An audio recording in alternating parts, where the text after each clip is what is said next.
All right, hello everyone. Let me just double check, make sure I'm going across everything here. Check some audios on everything. This is the first live where I'm actually streaming it on TikTok as well. So let me check audios. We're good on YouTube, over on the Old Tin Cup channel, and on Facebook. We are good, and obviously we are good on the Bullhorn app, and we are on the TikTok as well. First time doing this, so let's see what we got tonight in honor of my buddy Nate having me come out and tag a bird. I said my first TikTok, I'm going to open up the Russell's 13. This is my first live that I've ever done by myself, so quiet on the set for the cork pop of this Russell's 13 for this episode tonight of the 100 Proof Whitetails podcast. So quiet on the set, money pop. Gotta love it, gotta love it. So Russell's 13. This is probably one of my best finds this year for a bottle of bourbon, and I'm excited to try it. It comes in at 114.8 proof, so up there in the proof where I like it. Not quite as much as the rare breed, but I'm gonna have a nice pour of this tonight and really enjoy this bottle. So keep it right here so we can see it. So yeah, so if anybody's tuning into this for the first time, we are going across as many platforms as I can kind of manage. I think personally, got the TikTok rolling, hit 1,000 followers on that, so I'm able to go live, and I'm going on Facebook as well as the YouTube and the Bullhorn app, which lets me stream across all the platforms, other than my phone that's set up just for the TikTok. So, cheers to everyone at home. Thank you for tuning in tonight, and get ready to talk some turkey and talk some habitat and drink a little bourbon. So let's try this out.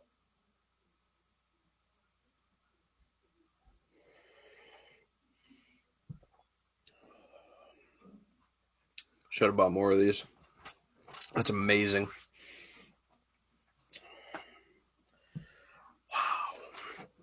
What a good bourbon. Can't say enough about that Russell's 13. That's a heck of a bourbon, and probably the most expensive one we've drank on the podcast. So for those of you that are new tuning into this, we talk whitetail deer mostly during deer season and stuff like that. But this time of the year, it's turkey season here for us in New York, so we're talking turkey tonight. Um, Nate, my co-host, that's usually on a lot of these episodes with me, he is actually on a fishing trip, but I can't because of work won't let me take the time off to go up there and join him on this fishing trip up to Black Lake. So unfortunately, we're just hanging out and talking tonight, and I'll leave Nate's story for his bird. But we can kind of talk about the bird that I was able to tag. Nate gave me the green light to go ahead and take him, and yeah, super happy about it. We were talking about it, thinking about it. It's the seventh turkey I've killed, so by no means am I a big turkey hunter, but I do enjoy doing it. Get out and hunt with my dad and buddies and friends and stuff like that too. So just really enjoying it, making the most out of it. So we were set up, and I guess there's a lot of tips that can go into this story and everything. But we were just set up, nice inside corner spot of a field, couple turkey dust bowls. So we did our scouting, found some nice dusting areas that they were using and stuff like that. That way, you can use some of the scouting tips to find these birds. Finding an area like a dust bowl is super high productive. This is a high social area. You have birds coming in and out of these spots all day long. Um, in case in point, this is why it worked out with this hunt. So we were set up there early, had a couple birds we could hear off the roost. Two quite a distance off, probably two or three properties over. And then we had one that was fairly close. And little did we know, we had actually some hens that roosted probably two trees behind us. So goblins going, it's all good. Nice morning. End up trying to make a move on that close bird and just doesn't end up working out. We kind of try a 1, 2, 3, and it kind of goes haywire. Didn't recover the bird, looked forever for him and stuff like that, but that's part of turkey hunting, I guess. Unfortunately, just kind of whiffed them, and it happens. They're a beady little head on nerves, so So we're sitting there, and by the time this all done, and everything like that with that bird, we had we were sitting down having a coffee, relaxing. We weren't even set up against a tree. We were just sitting on the edge of the field in the grass because that's where the shade was, and just kind of hanging out and talking. And it was 10 o'clock, and we'd been there all morning calling, just hanging out and stuff like that. And this goes back to staying in some of these spots that are social hubs like strut zones or dust bowls or something like that, and just sitting these spots out. Take a coffee, take a breakfast sandwich, whatever you want to take, and just hang out, take a book, whatever you want to do. But enough where you can, keep an eye on what's going on, obviously, because you don't want to be caught, like kind of like we were, just sitting on the edge of the field. And Nate kind of looks over to me. It's a little after 10 o'clock at this point, and we're thinking about, if we're going to go to a different spot to try it out, or if we're going to, keep going with the hunt there. And right about then, Nate kind of looks over to me and he goes, "Hey, man, you know, what's uh, what's that across the field? Is that a turkey?" And I'm like, yeah. So I pick up my rangefinder and I look at it, and sure enough, it's a big redhead coming across the field. And the only thing we could do was lay back down flat on our backs. And after that morning, obviously we don't carry extra shells with us. So after whiffing that morning, I leaned back and I load my gun. I only had one bullet left. And Nate was like, "I don't have any left." And I'm just like, "Oh boy." I'm like, "Here we go." So I laid back on my back. We still had the decoy set up from that morning. This longbeard comes coming straight in across the field, sees that Jake decoy, that nice avian X decoy, and then he makes a full-on kind of fast walk, half strut all the way right to the decoy. Just before he got to the decoy, another bird gobbled coming out of that same spot that bird came out of that logging road. And we're just looking at him, and I told Nate, I was just like, I said, "What do you want to do, man?" He's like, "Well, we only got one bullet." So he's like, "I guess you're shooting." And I was like, "Well," I said, "I guess before that other bird gets in here, I probably ought to take him." So he got right in there with the decoy. He was probably 15 steps, and was laying flat like a log, kind of looking over my toes like I'd be sitting in a layout blind goose hunting or something. And he kind of turned by the Jake decoy with the breeder hen underneath it, and I sat right up on my butt and I shot him and dumped him right there, right on top of both the decoys. So heck of a hunt. Still can't beat my best set of spurs. I'm stuck at that 1 inch mark. I've killed, 3 birds now, that 1 inch.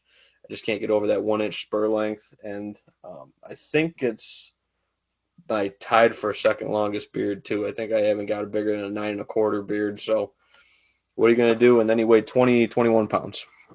So really nice bird. And then me and Nate went out yesterday morning, so Tuesday, and then we were able to have him tag a bird, and good time before he hit the road. And thanks to his wife and my wife for holding down the forts at home, mine taking care of the dogs and the animals while I go out and turkey hunt.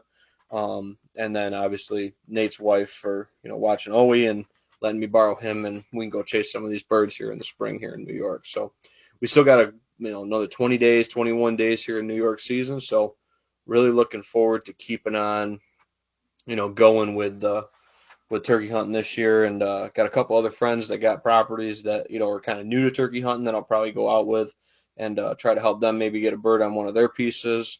And like I told Nate, I had no intention of shooting that morning. I got my bird. I was going to let him, shoot because they're his spots or whatever. And I respect that and always give the guest or whatever you want to call it first right on the shot, so to speak. So just happened to be that I was the only one left with a bullet that day. Nate said he left the rest of them in the truck, and that's the way it panned out. But big, nice long beard at 15 steps, can't beat it. And yeah, and I just got done uh, finishing up my stones. So these are gizzard stones out of my bird. I have Nate's right now drying, and these ones are a little wet because they were a little washed. But these are the gizzard stones. So these are what's inside the turkey, and what you can do is layer in, different birds as you go. This is just a little Bushmills whiskey shooter bottle that I got these stones in right now. So I'll wash this up more and clean these up more. But this is my clean out.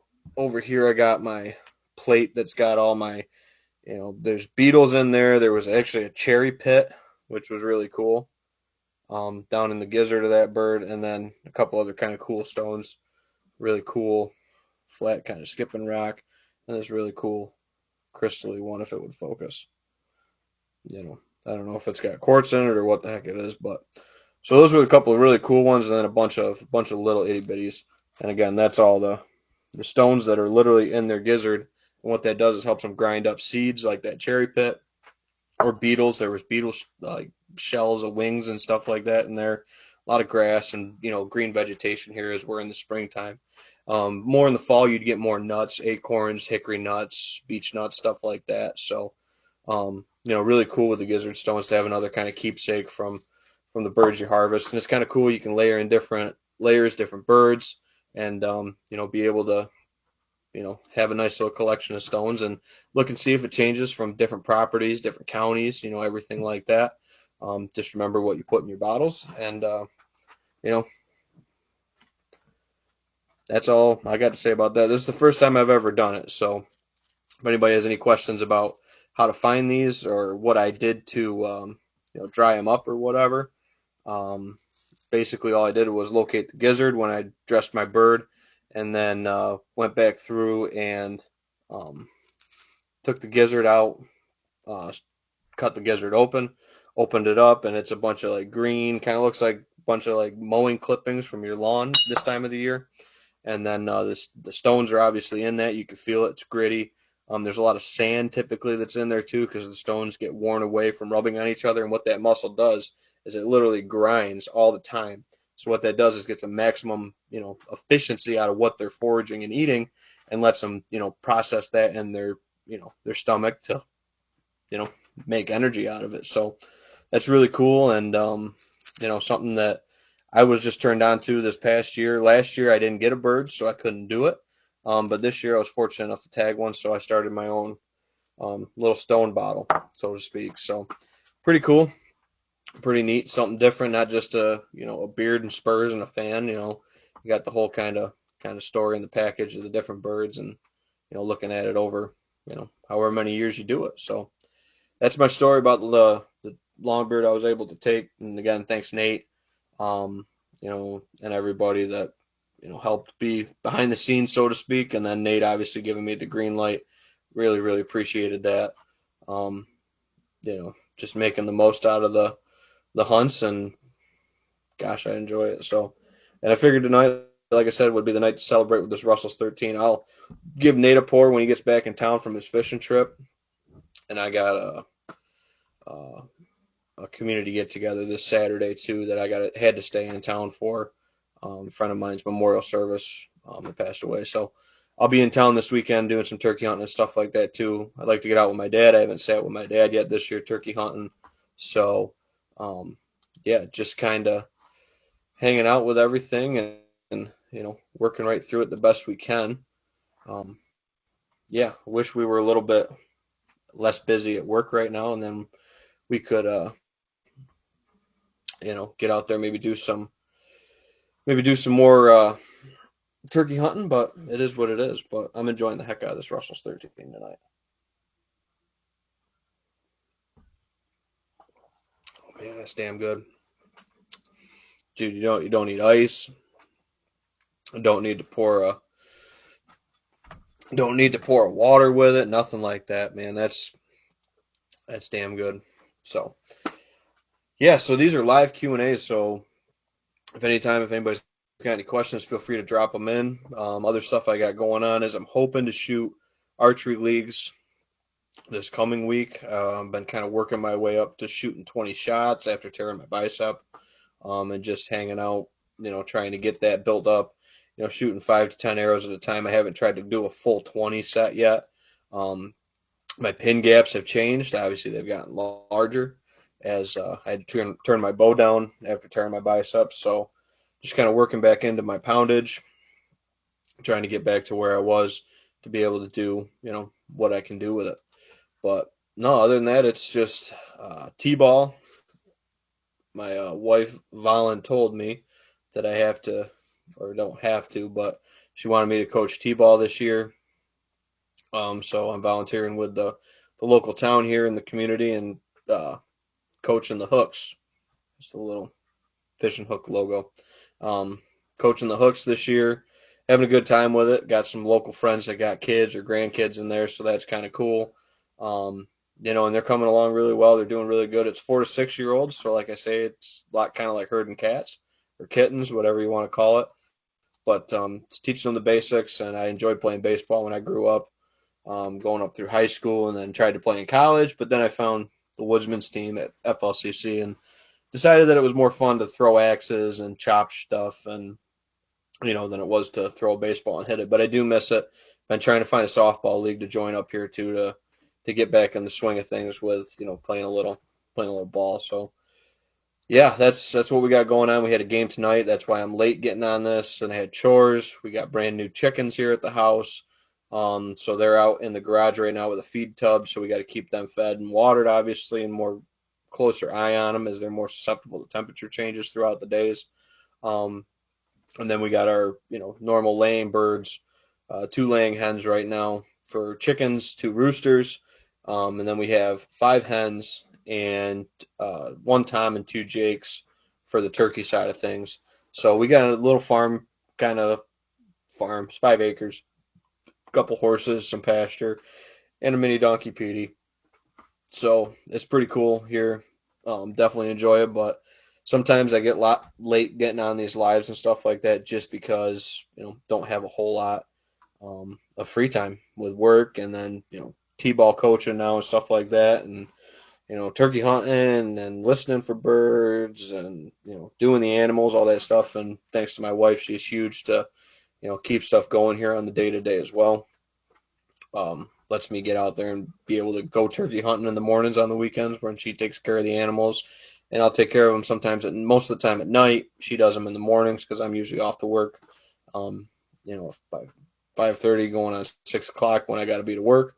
So yeah, just a good time, and really really appreciate it. So, and little other live update, we just got our six new laying hens.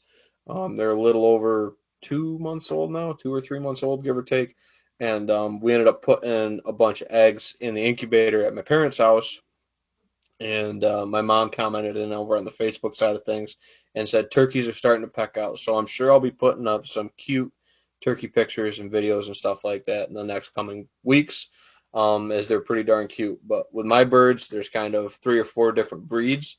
So when they come out of the eggs, it's kind of like a big mystery. You never know what you're going to get. Some are brown, some are blonde, some are black and white, all different colors, and stuff like that, which is really cool. You never really know, and you don't know that till they hatch out. So the update from the turkey poult hatch is the turkeys are starting to peck out right now. So I think we had 9 right now that we had in the incubator. So hoping all 9 make it. The first, I would say, week or so is probably the most touchy for those young birds and stuff like that.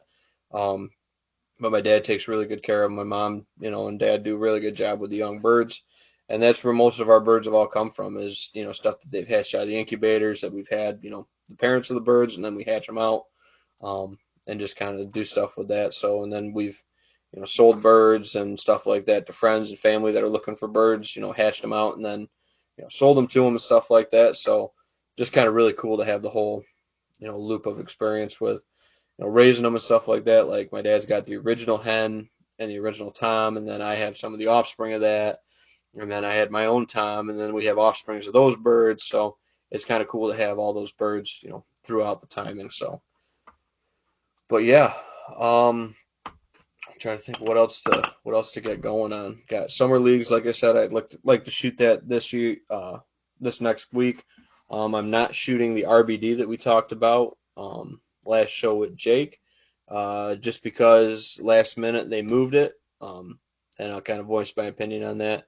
They didn't even let people that sponsor it know that they were changing venues or were in the talks or discussion of changing venues. So it kind of threw me for a loop and miffed me because I've been a platinum sponsor right along through, and I would have figured they would at least, let me know that they were moving it, well out of the normal distance of the shoots, that they had in the past. So that's kind of a bummer for me, and I, wish there was better communication on that end, especially to people that are, donating, prizes or services or whatever it might be for their sponsorship for an event like that, and just kind of a bummer with it.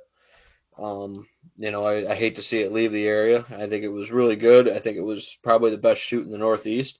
I hope they continue the success that they've had, but don't know if I'll be sponsoring it, especially without the good communication that should have been there, I think, in my opinion. So enough of my soapbox. I do know a couple people going down to shoot in northern PA this weekend, so good luck to those folks.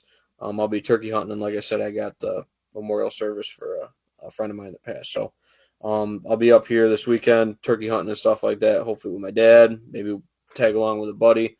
One of the mornings too, or maybe mid morning, get hooked up with them if they got nothing going, and see if we can track a bird down or strike a bird and make something happen. So other than that, I did have a pretty good hunt. Like I said, Tuesday when me and Nate went out, we got him a bird first thing, got him off the limb. Nate put him to bed, just like we've been talking about.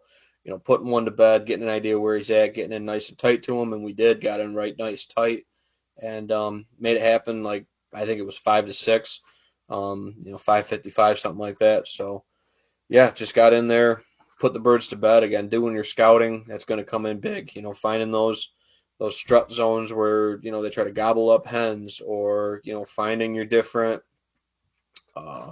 areas like the dust bowl spot we talked about where I tag my bird, finding where their roost spots are to try to hunt them coming off the limb in the morning. All that stuff is going to help you, again, gain more woodsmanship. That's a word I use a lot, and get better at hunting these turkeys just based on your scouting.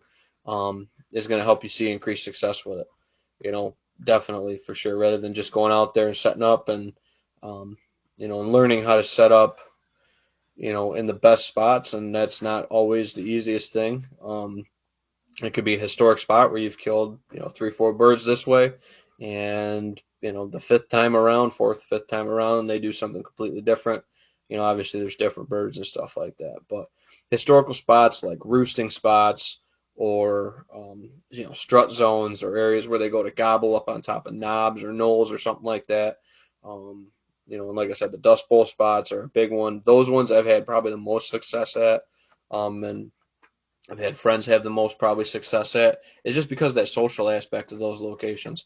Those birds are there throughout the day, all day long. Hens, gobblers, toms, jakes, whatever you want to, throw them all out there. They're going to hit those dust bowls. They're going to dust in them and socialize at them. Same thing with my birds. There's 2 or 3 spots here, on our 5 acres where when I let them out of the coop, when I let them free range a little bit, they go to those dust bowl spots and they hang in those dust bowl spots for a couple hours, which is usually nice if you can get them over to those dust bowl spots. That way you don't have to keep following them around the yard and keep herding them. Keep them out of the road here, keep them off my neighbor's hot tub, because they've gone down there, shit all over his hot tub cover and stuff like that. And, they go for little jaunts, so you got to keep an eye on them when you let them free range. They're not as easy going and stay close to the coop as chickens. They want to kind of wander off and stuff like that. So, but they do spend a majority of the time when I do free range them out there, that they're, out there at the dust bowl spots. There's one kind of behind the pool and some mulch that they like to dust in. There's a spot over by the back door of our house that's kind of a sandy, mulchy area too. They like to dust in that. And then they go to our horse run-in, and just kind of the broken down manure, they kind of fluff up in that too. So they really do enjoy those dust bowl spots. And like I said, you have birds just showing up middle of the day, mid-morning, like, we had with the bird I shot at 10 o'clock. They just showed up completely silent. Just showed up and, came into that corner to check that out. And, that was the downfall to them too. So, had a comment come in over on the Facebook side of things from Chad. He says, what are you seeing for turkey population in your area compared to past years, and do you have fisher in your area yet? So that's a real good question, Chad. So I would say numbers have been going down over the last 10 years or so. And like we talked about this on, other episodes, and I'll just reiterate with it. I think with turkeys around here, especially kind of where we are in New York and the Finger Lakes area, it's isolated. It's not isolated. It's pocketed, I guess we'll call it. with population density, so the number of birds. And a lot of things go into that. Fisheries are a big one. We've definitely seen a decline in squirrel populations across the board, and turkeys as well, um, especially hens. We're just not seeing the amount of hens we used to see. And again, they're the ones that continue that population. So when your hen numbers are down, you're obviously not getting as many individuals back into a population. So I think predators are big. Nobody traps anymore. Um, Fox and coyote are abundant. Nest predators like coons and possums and skunks. All of those are going to be preying on turkeys, whether they're, nesting birds or, adult birds that are, getting preyed upon too. Then the other thing that goes into that too, I think there's more hunters now, especially, I guess we'll call it in my age bracket, 20 to 40. I'm right in the middle of 30. 20 to 40, I think there's more folks hunting turkeys than there was 10 years ago too. So you have increased predators not only from the natural predators, but you have increased predation from, humans, so to speak, too. So I think there's more turkey hunters. I think there's less folks that want to hunt public ground versus private ground, and there's nothing wrong with that. I do think that there's a little bit of push from the hunting public guys to go back to the public kind of side of things. But yeah, I think across the board, habitat loss is obviously a huge one too. There's not as many hedgerows as there once were. There's not as many overgrown fields, old goldenrod fields, abandoned pasture lots, stuff like that. Especially where I am, a lot of that gets turned into hay ground or even, cover crop ground maybe, or something that they're on a corn bean rotation and they're just putting more nutrients to it. Ground's getting so expensive that they're trying to till and plant everything that they can, and I can't knock farmers for that. They got to make a living, absolutely. But I think that's a big piece of the habitat loss. There's not that nesting, brooding habitat that there once was. Some of our best turkey nests that we've had the past 6, 8 years, I guess we'll call it, have been in kind of overgrown goldenrod, raspberry, small tree saplings, some shrubs coming in for nesting habitat. We've had more success having chicks go to term, I guess, than some of the nests that we've found over the past several years coming out of those fields. So that's where the turkeys in our area like to nest typically, and that's where I've seen most of the success of them at least hatching out their clutch, is in some of those overgrown field areas, and we just don't have them here anymore. Heavy timbered areas or other areas that we've had, birds see through the nest to term. Um, those have been really good, and we've also had wet springs. That contributes to it because that compromises that outer layer of that eggshell. So you have issues with being able to breathe or bacteria getting in the shell and not letting that turkey poult develop fully or that go to term. And then once a nest starts to spoil because of the bacteria and everything like that, more eggs can spoil in that nest as a result of it, causing the hen to abandon it or just have a lack of, successful birds hatching out of that clutch. So I think it's a multitude of factors. I think it's death by a thousand cuts with turkeys, so to speak. Um, and that's one of the things that Cornell's doing a DNA research study. So if anybody has harvested a turkey this year, um, you take the what's called the tarsal section of it, which is just above the spur, and then just above where the feathers meet the scaly part of the turkey leg. Um, you send that to them. They're doing a DNA study on it to see, I'm thinking, where the DNA kind of slots in versus the restocked birds or the native turkey population we had in New York. Because going back 100 years, and even less than that, actually, probably closer to 60 years now, probably between 60 and 100 years ago, we were restocking birds into New York because we just didn't have them anymore. We had essentially decimated the population so much that we needed to reintroduce those birds into the ecosystem because we just killed them all. So that goes back to we had it for a couple years where we were only shooting mature birds or longbeards, 2-year-olds or better birds. And we were only shooting for a couple years if it was a group of more than two. We weren't shooting solo longbeards just to, have breeder birds back in there because we just weren't even getting the recruitment from Jakes, getting reared out of these clutches coming into our population. So, yeah, I think the numbers have gone down steadily over the last 10 years. I can think back to, when I was hunting in middle school and high school and stuff like that, there was a lot more birds around. It seemed like a lot less hunters back then too.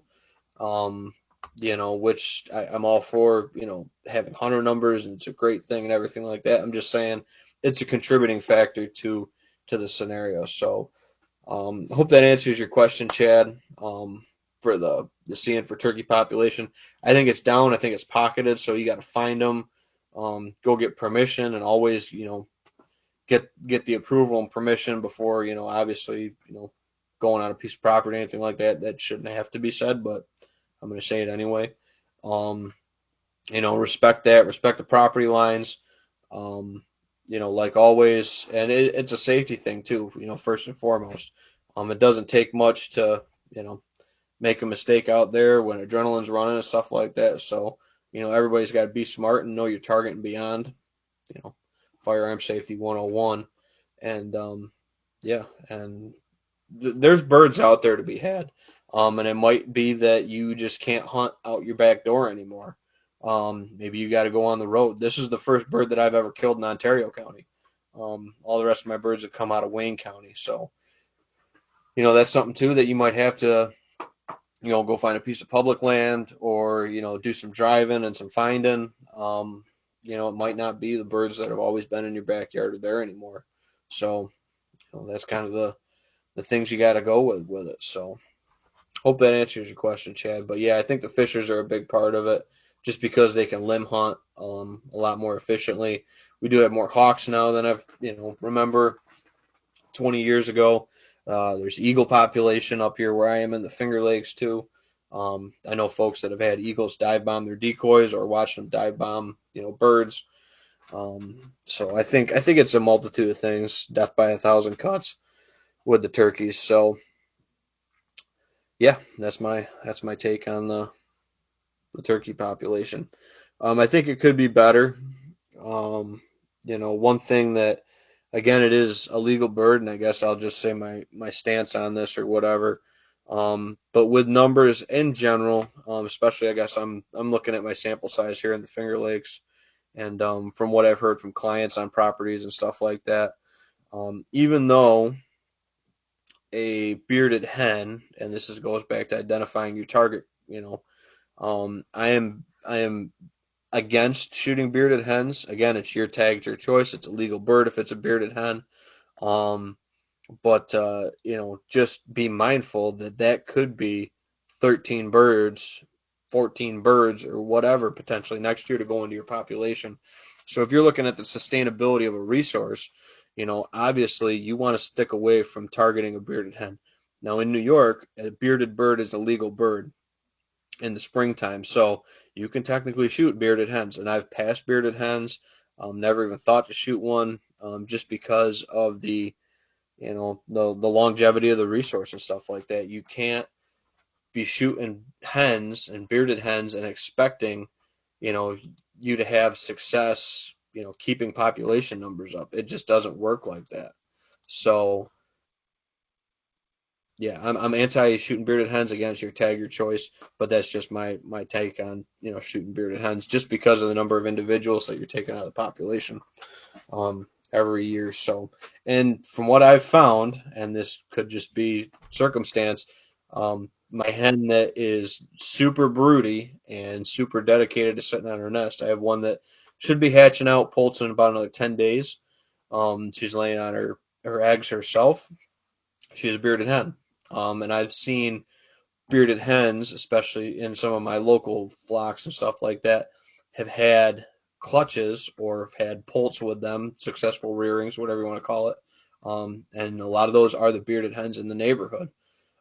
So maybe it's something that goes into those bearded hens are better mothers, but I don't think if you've had chickens or had turkeys or anything like that, you're going to figure out that some just aren't meant to be mothers. It's just like with people or any other animal. Some are just not meant to be mothers, or don't have that natural instinct for it. So, with that being said, I have one out of my 5 that sits on a clutch and hopefully can successfully bring it to term. She doesn't come off of it at all. She's very diligent about it. She hardly even comes off when you put a little feed out there in the morning. My wife says it's a toss up. She usually doesn't, and then when I let them out to free range, she's off maybe 5 minutes at most, off of the nest. So the only time she comes off is to eat, drink, or maybe come out and maybe do a little foraging in the yard when I let them free range. But yeah, so talk some turkey, talk some stories. Obviously, got the TikTok going, which is cool tonight. And thank you everybody on the TikTok side of things. And if you're tuning in over there, you can go check this out on Facebook. We do the show live as well as on YouTube over on the Old Tin Cup. That's OL apostrophe Tin Cup Habitat Restoration Enhancement channel. That's my consulting, my habitat and land consulting company that I own and run. And then we just do the podcast over there live off of that. And then all the episodes are uploaded there. It's one-stop shop for anybody that's looking for habitat enhancement videos, hunting tip videos, the podcast episodes we do. All that stuff is over there on the channel, which is cool. And then to bring that all together, I run it on the Bullhorn app to broadcast it across Facebook and YouTube and all that, simultaneously. So, but yeah, and then the drink of tonight is the Russell's 13, which is coming out of my turkey glass that me and my wife bought when we were down in Kentucky a little over a month ago. We went on a little vacation before. She works at a college too. I work at a college, so graduation time gets pretty crazy. Coming down to the wire for the last couple weeks of classes, and I work in the grounds department. My wife works in student engagement, so we're both very involved in the graduation process, just in different ways. So yeah, so like right now, I have a hard time getting time off of work. I took Tuesday off, and my boss wasn't very happy with me about taking Tuesday off, unfortunately. But we were able to get Native Bird, and that's what it was all about. And like I told him and talked to him today about it, I just don't plan on really taking that many more mornings before graduation here in another week. So there's still a lot of season left, and I got some weekends coming up. Speaking of weekends, let me think about other events coming up. We have the Arrow Fest, which is with the Upper Genesee National Deer Association branch. They're doing an archery shoot down there at their Wellsville Rod and Gun Club.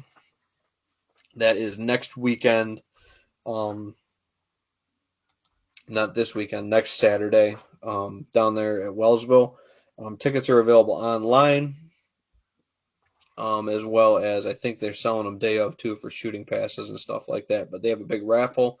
They have a full archery course, everything like that. So like I said, I'm hoping to shoot Summer League at Heritage, probably Tuesday or something like that, and then roll on, try to shoot the Arrow Fest as well down in Wellsville and see Sean and all those guys down there. So that's my kind of game plan. I'm hoping that my arm holds up for it and doesn't get too sore. It's been feeling good. I've been trying to shoot a bit, so just trying to get back in the swing of things. Coming off an injury, it's never easy, but just got to keep pushing on it. So other than that, got the Arrow Fest, and then in June, and I am sorry, I don't know the date right off, and I don't know if I slide up on my phone to check it, if it will be, if it'll take me off of my live. So I'm just going to eyeball this. So June, I believe it's the 16th. That's the Friday. So don't hold me to the date, but I know it's the Friday before Father's Day. So June 16th, we will be doing a live podcast that week, not Wednesday like we typically do it on. It'll be shifted to the Friday before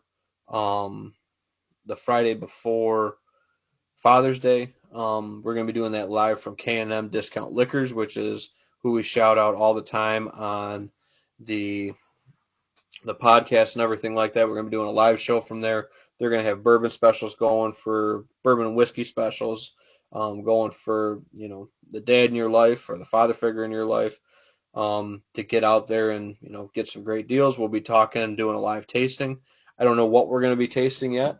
We'll see, but we'll be there. I think we're planning on starting around 6 or 6:30, something like that. just kind of real informal. We'll be on a couple hours. We'll be live there right from the store, which is really cool.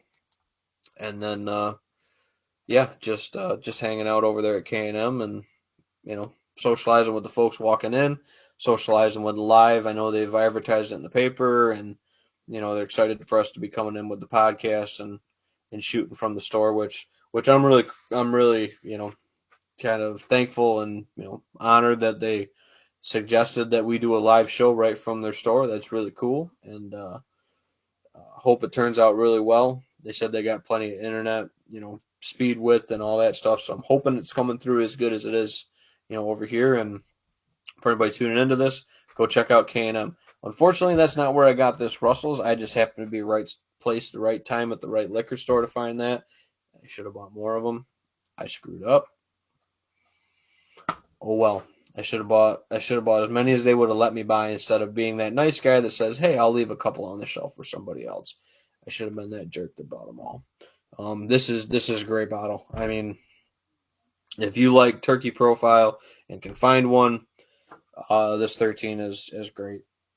It's so well balanced. It's got good flavor. It's got the age on it. Not too much wood. And if you can't find this, I would always recommend a Russell's 10, very readily available, or a rare breed, or do what I do. And sitting over here at the end of the bar is actually my concoction of it. I make what I call a turkey tail. This is a blend that I got the idea from uh, TikTok friend of mine. Used to be Cafe Wayne Face, and now it's Drinking with Wayne, and now he has his own podcast, Drinking with Friends. He put up a video very early on, probably before he even hit 1,000 subscribers, of a 50-50 mix of rare breed and Russell's 10. I do that, and I call it a turkey tail. Got a little turkey that I drew on here very poorly. I am not the artist of my family. And then, yeah, put it in this empty bottle here that I had laying around from a different bottle. Took the label off of it, wrote on it with my white marker, and turkey tail. So this is actually getting drank down pretty good. This is what we have. Maybe if we go roosting turkeys or something like that, we'll take a little 2-3 ounce bottle with us or something like that, or something to crack after we've killed a bird. Usually we're drinking the turkey tail, which is pretty cool. And like I said, I'm getting into doing blends and stuff like that too. I have a poor man's pappy. I do an infinity bottle, a bunch of different stuff like that with the whiskey side of things. So, um, but yeah, I think the turkey tail is obviously a good one. The Russell's 10 you can't miss. That's one of my favorites, probably my daily. Um, Definitely had a few bottles of that this year so far. And then the rare breed, if you like a little bit more proof and want a little bit more kind of fuller flavor. Um, I wish they made a Russell's that was not a single barrel, but a Russell's like barrel proof one. But I think that's rare breed, and like I said, they do different offerings. I do like the Russell's single barrels too, if you can find them. I'm a big Russell's fan. Also like Heaven Hill, and you know, there's a bunch of them. I mean, there's a bunch of stuff down here. A lot of stuff you can see that if it gets drank down below the shoulder, I really enjoy it. Or if it's empty and in the back room, I really enjoy it. Um, but yeah, so I think that's a pretty good spot to end this tonight. I want to thank everyone for tuning in. We're going just about on 45 minutes. So um, thanks for the questions and the comments, everybody that dropped them in. Thank you for all the likes and the subscriptions and stuff like that. And like I said, you can find us on Facebook, 100 Proof Whitetails podcast, as well as over on the YouTube channel of Old Tin Cup Habitat Restoration and Enhancement, which is my property consulting and land management company that I own and operate. Um, and I just upload my videos onto that with all my other hunting tips and strategies, how-to videos, stuff like that when it comes to the outdoors and land management and property management, hunting strategy, all that kind of stuff gets put over there on the just gets put over there on the channel, and that way it's all together for folks looking for that content. So thank you all so much for tuning into this. We really appreciate it. I'm going to pour a little bit more of this Russell's after I finish it, but cheers to everybody at home that came out and is tuning into this. I really appreciate all the support, the likes, the comments, and the conversation. I do this to help folks. That's why I do it. I don't do it to, make any money or anything like that. Um, I just do it because I enjoy doing it and I enjoy helping folks and answering questions that they have. So just keep helping people and, maybe giving them a few ideas about trying a new whiskey or something. So